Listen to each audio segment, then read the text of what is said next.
All right, so continuing in chapter 6, we're going to talk about ionic compounds. We're going to write and name ionic compounds in this section. So first I want you to take a look at these ionic compounds. I've got the formulas on the left, so these are called formulas. And then I have the names. And you're going to do so much practice with this. You're going to get great at it. But I want you first to kind of see what kind of rules you can find. What kind of trends do you notice? Is there anything that's the same for all of them? Is there anything that's different? Can you figure out what the difference is? You know, just kind of look at your periodic table, look at these formulas and names, and just discuss, see what you can think of. Discuss with yourself, or if you're doing the interaction, and your discussion will be with everybody else watching the interaction as well. So a couple of things that most students notice. They notice that every ending is an "ide." Now this is specific for these compounds. Sometimes you won't have an "ide" ending, so it's not a rule that an ionic compound has to have an "ide" ending, but it is a big indicator that you are telling me this is a compound, not an element. So remember, sodium chlorine means sodium plus chlorine. This is bad. If I tell you to have sodium and chlorine, I want you to explode and to breathe poisonous gas. But if I tell you I want you to take some sodium chloride because your electrolyte levels are low, I'm being helpful. So the difference here of the chlorine and the chloride shows that chlorine is in a compound. It's not by itself. And notice we don't change the name of the metal, okay? You also may have noticed that you have two different types of compounds here. We have metals and we have nonmetals.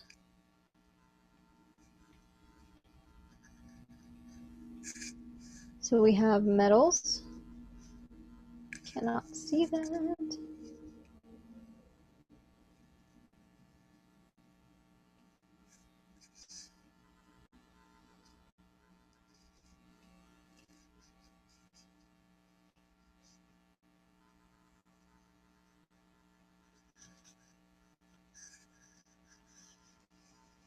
And we have our nonmetals. So that's an indicator you're dealing with something ionic. Well, if you see a metal and a nonmetal, you're going to have an electron transfer. And you can think about why this is think about back in chapter 4 when we talked about ionization energy and atomic size. It's easier to remove an electron from a bigger element, and your metals are typically going to be bigger, so more towards the left of the periodic table, and the bottom, more metallic, means that it's easier to remove your electron. So it's easier for the metals to lose electrons, and the nonmetals want to gain electrons, and I'll talk about that a little bit later. But the nonmetals want to gain electrons because then they can look like noble gases. Everybody kind of wants to look like a noble gas, and so they'll do what they can to try to do that. So the whole goal of bonding together is that both of us wind up looking like a noble gas, and metals want to lose to do that, and nonmetals want to gain. So if I want to lose an electron, you want to gain, well, you just take my electron and we transfer it. That's great. So that's why we get metals and nonmetals with ionic compounds.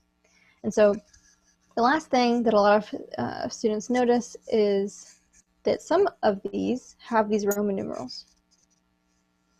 But the Roman numerals do not tell me how many there are, because this is not iron 2.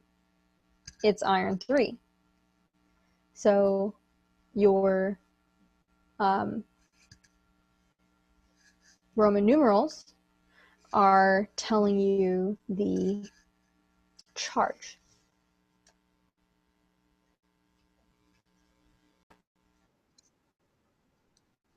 Sorry, my pointer was not working. So my Roman numerals are not telling me how many. Do not tell how many atoms or ions. or atoms or whatever it is that you're kind of thinking of, but they do tell the charge of the ion. Let's just call them ions because that's really what they are. So you notice here, do I have 2 coppers? No, but it's copper 2. So what does that 2 mean? It means the charge of copper is 2. I'll tell you how to tell that a little bit later. Here, we have iron. There are 2 irons, but this is not iron 2, it's iron 3. So what does that mean? The charge of iron is 3. And you may notice that that little 3 shows up on the sulfide. So we'll talk about how we get these little subscripts a little bit later. So here's my kind of naming rule. You're going to name something called the cation, and then you're going to name the anion. So let's look at what those things mean. The cation is another name for a positive ion. And that's typically going to be your metal. Whoever loses an electron is going to be positive. You can think about this like cats have paws, or there's a T in cation, and it's positive, whatever. Your anion is your negative ion. How do you become negative? Well, you gained negativity. So you gained an electron. So that's going to be your nonmetal. And notice that we changed the nonmetal ending to "ide" to indicate, hey, we're not just talking about 2 different things. We're talking about a compound now. They're together. They've undergone this transfer of electrons. So here are some ion names if you need some help kind of thinking about how to turn oxygen into an ide. So we've got all of our metals. Notice that we don't do anything to the names of the metals. We don't put ide or anything. But our nonmetals, we change the ending to ide. So oxide, phosphorus, phosphide, nitrogen, nitride. You drop that end and then throw an ide on there. And then some common charges. If you look at the group number, that can kind of help you with the charge. So if I am a group 1, my charges are all going to be +1. If I'm group 2, my charges are going to be +2. Group 3 is charged at +3. But then if you look here, your group 5 or 15 is -3. And then 16 is -2, and then 17 is -1. So you can think about it as the goal is to get to your noble gas configuration. So your closest noble gas to you, you're trying to get there. All of these in group 1, if you look on your periodic table, do I have one? No. My periodic table here, I think I actually do have one. I took a picture of one today. Let's get one out really fast. Okay. On this page, I'm going to add periodic table. And I'm going to show you how you can label your periodic table to get your charges. Okay, so let's look at our charges. Common charges of common ion, or common charges, let's call it that. Common charges. So group 1, they have a common charge of +1. I'm going to write 1+ because that's technically more correct to put, but you can say +1 at this point, it's fine. Group 2 is 2+. Group 3 metals are 3+. And then if you're looking at this line, we have these metals down here and these nonmetals over here. So this carbon group here, this group 14, kind of gets a little weird. So we can say +or -4, but there's some weird stuff going on in there. So I just don't label that one usually. But think about what that means. So let's look at lithium, for example. My pointer's not working again. Okay, well, look at lithium.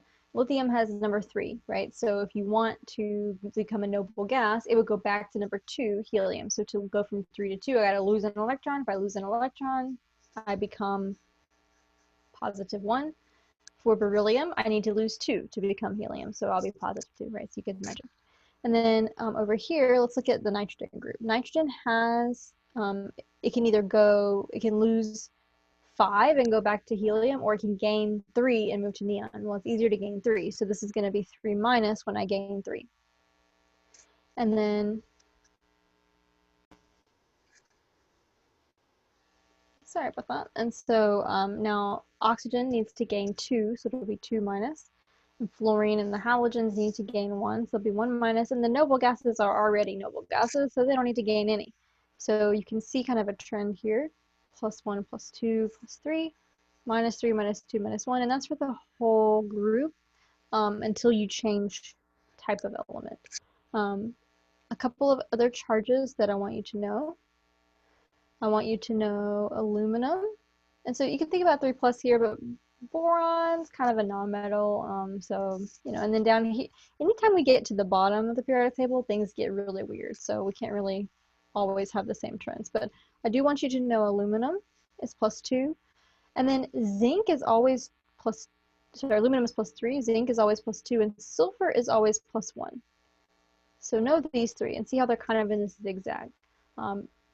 All of the other charges of all these other metals, they're called type 2 metals because they have more than one, they have 2 or more types of charge. These are who get the Roman numerals that we saw earlier. So they have variable charge. So they get Roman numerals to tell me the charge. Roman numerals to tell charge. And so any other elements, I'll just kind of do, let's do them in orange. So all these type 2s, I'm doing any other metal that's not labeled or in a group that's labeled. So all of these. Okay. So you've got all of these metals are always +1 when they become a charge. These are always +2 when they become a charge. These are all variable, meaning we have got to figure them out somehow. And this silver is always +1, zinc is always +2, and aluminum is always +3. In your other classes, if you've taken chemistry before, you may have also done gallium is +3 and cadmium is +2, but for this class, let's just focus on these three here. They're more important in our body anyway. And then these are all -1, -2, -3, and these are all 0. So hopefully that can kind of help you understand, like, how do I know this? It's because I can use the periodic table to help me with most of them, and then learning a couple of these, and the rest of them I will have to kind of figure out based on what it's bonded with, how many there are in the compound, what the charge is. So let's just kind of start with some practice. So pause and write the names of these compounds. See if you can give it a shot. So the first thing I like to do is maybe write the ions to kind of help me identify it, because remember the formula is cation plus anion. So we name the cation and we name the anion. So what is the cation here? So the cation here is calcium, and the charge of calcium, so calcium is here, so the charge of calcium is +2, 2+. And then O, our oxygen, is my anion. It's my nonmetal. And I look for oxygen here, it's -2 because it's 2 away from a noble gas.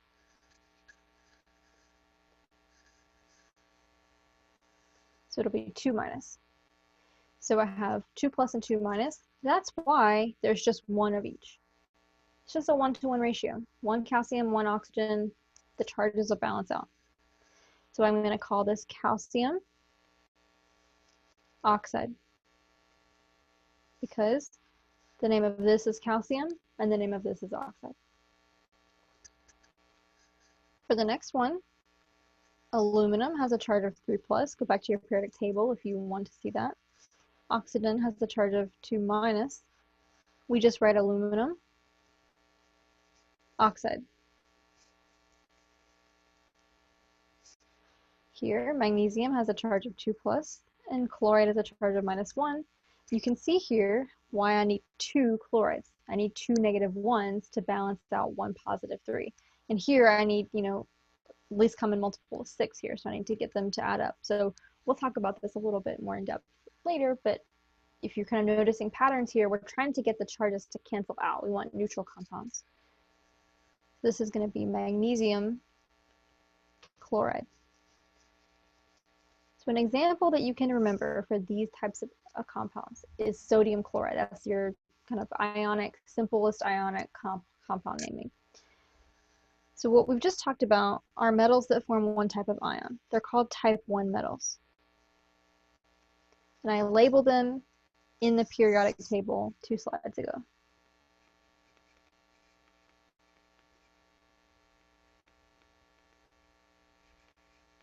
Okay, that's all the ones where you know the charge. They always have the same type of charge.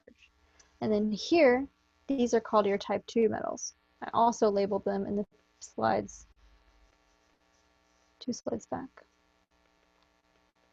Periodic table, 2 slides back. And pretty much anything that's not type 1 is type 2. So I know the charge of these, and if it's not one of the ones I know the charge of, it's definitely got more than one type of charge or more than one type of ion. For these, we need Roman numerals in the name to indicate the charge.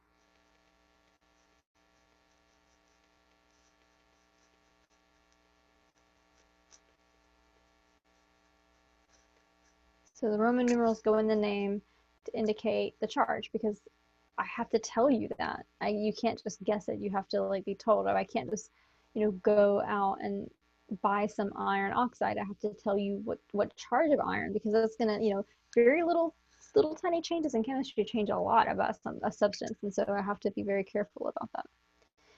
So I'll put the Roman numeral of the charge in parentheses, and then I do the same thing with the anion. So the cation has another part to it if it's type 2. So this is for your type 2 ionic compounds. The formula for these. So here are some examples, and you can see the Roman numeral stands for the charge. I would know my Roman numerals all the way up to 6. Oops, this only does 4, but I would know them up to 6. So I think here we have 1, 2, 3, 4, and 5, and then 6 is VI, so that's 6. I would know, I would know all the way up to 6, because there is, sometimes chromium can do 6 as well. Called hexavalent chromium, if you've ever heard of that before. It means 6, chromium 6. So here's just another chart of some of these common ones. You can see those trends we talked about. You don't need to know that nickel is +2 and +3. Like, I will tell you nickel 2 or nickel 3 in the name. Or you will see the formula and work it out mathematically to see, okay, what does the charge have to be for these to, cancel out. So you just have to know, all the tall groups. So I need you to know these, and I need you to know these, and then I need you to know these 3. And the rest of them, I'll have to give you information about them. So again, what we were talking about, how do I get to a noble gas? If you're a metal, you're going to go backwards to a noble gas, losing electrons. If you're a non-metal, you're going to go forward to a noble gas, gaining electrons. So this is just a kind of nice summary table of, hopefully you can see for this table kind of what I was talking about earlier. So what if we have one of these type 2 metals and I don't know the name of it and I have to name it? So here, we're going to name this compound. So we know for sure, just go ahead and write the elements. Well, I know this is manganese. And I know that this is fluorine, but I'm going to change the ending to fluoride because I'm in a compound. And manganese is a type 2. So it needs Roman numerals with parentheses around them in the name to tell me what. What will the Roman numerals in here tell me? Right, the Roman numerals will tell the charge, not how many there are. So how can I tell the charge? Well, I know that the compound must add to 0 because I want neutral compounds. So the whole point of this is to become stable and neutral. So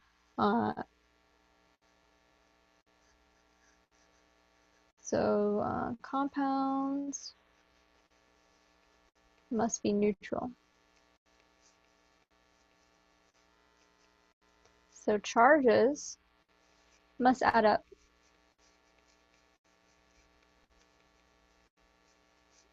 to 0. Okay, we can figure this out. Do you know the charge of fluorine? Because fluorine's here, and I do know the charge of, fluoride. I do know the charge of fluoride. So looking at this, well, I do know the charge of fluoride. How many fluorides do I have? I have 2 of them. So I have 2 fluorides, or F minus, and I have 1 manganese, and I don't know what it is. And I know that these have to add up to a charge of 0. So what plus 2 times negative 1 equals 0? So kind of thinking about this. 1x plus 2 times negative 1 equals 0. Solve for x. X is plus 2. That's your charge of your manganese. So I will enter in manganese 2 fluoride. You may have learned other ways to do this in the past, like this crisscrossing method. If you want to work on that, then you want to do it that way, that's fine. The crisscross method is, oh, there's a 2 here, so that must be the charge because there's a 1 here and that's the charge. I will tell you though, it doesn't always work, so be very aware of it. And I would use the math all the time because it will always work. The crisscross method doesn't always work. So why don't you try? Tell me what this name of this compound is. So I do not know the iron, but I do know that I'm going to need Roman numerals for it because it's type 2.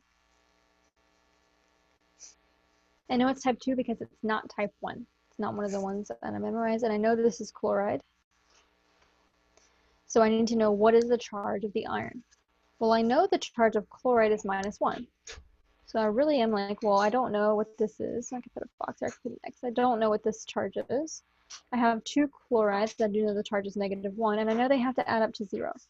So I can kind of rewrite this 1x. I have one unknown, 1 iron, plus 2 times -1 has to equal 0. So again, we have a charge of +2 or 2 plus.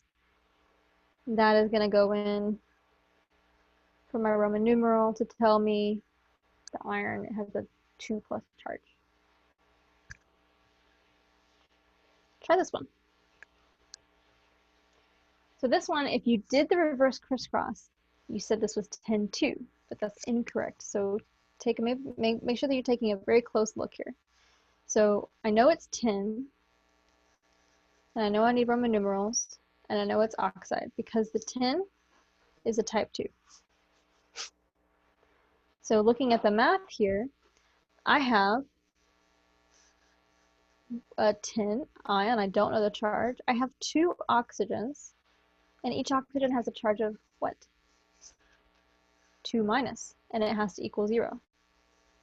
Okay, so you're telling me one thing plus 2 negative 2's has to equal 0. Well, this is going to be x minus 4 equals 0, so what is x? It's got to be +4. This is not 10-2 oxide, this is 10-4 oxide. So be careful with the crisscrossing if that's something that you're familiar with or you're trying it for the first time and you're like, oh, that's easier for me to crisscross. I 100% agree it's easier to crisscross, but it doesn't work every time. So I would strongly suggest if you can use the math to do that because it will always work.